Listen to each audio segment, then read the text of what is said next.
Why, if my former partner is my best friend and I clearly still want him in my life, why are we not together? The comment that I actually want to respond to is this one, but for some reason I'm not able to respond with a video. It'll only let me respond to this one from the thread, so pause to read this because it is too long. I can't keep it up on the screen the whole time. If you had asked me a year ago if it was better to be in a relationship with my best friend rather than like going out there and trying whatever exists on the dating market, I would have been like, yeah, absolutely. 1000% yes. And if you asked me today, when I discovered that I had aphantasia, I don't have a mind's eye, I can't like see things in my brain. It put a lot of things in perspective for my life, but one of the crazy parts was realizing that every time someone had said, oh, picture this, or imagine this, or like, put yourself in this situation, or visualize, I thought that was a figure of speech. I didn't realize that people meant it, that people were actually doing it. I thought people were just kind of exaggerating their own experience. I had decided, I think, in my life, what kind of love I wanted, what kind of love I saw for myself, what kind of partnership I saw for myself. And this was true through all of the different sort of relationships that I had had. This is the kind of love that I freely give and that I'm willing to freely accept, and what I see for my future, right? I knew what I was comfortable with and what I was choosing. And when that went away, I was like, okay, well, this is what I'm looking for again, obviously. Sometime down the line, once I've done some work, I've done some healing, I've done these things, like, that is the kind of thing that I will be searching for again. And then I got hit in the face with something else. And it felt like the aphantasia thing all over again. I suddenly realized that I was capable of a type of love, both giving and receiving, that I did not realize.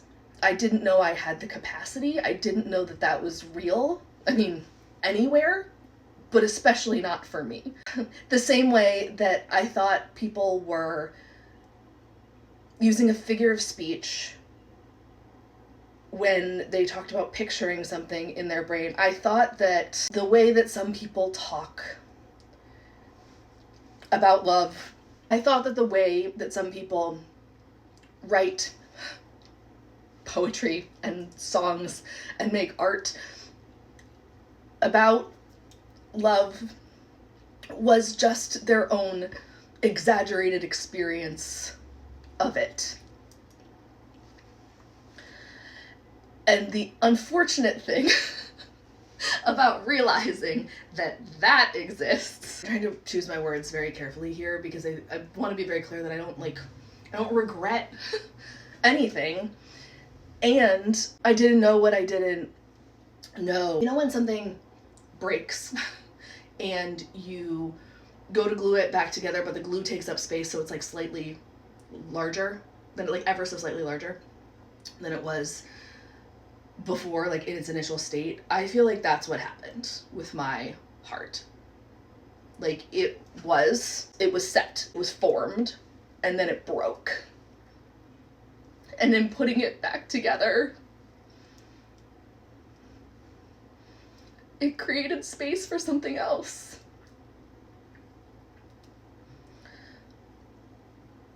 And that doesn't make the other thing not good or real or true,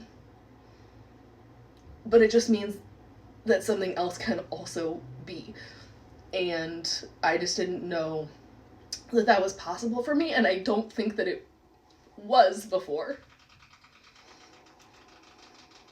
Like, I don't think I could have felt this before. I don't think I owned the capacity for that. And now I do, and I can't go back. So my answer is different now.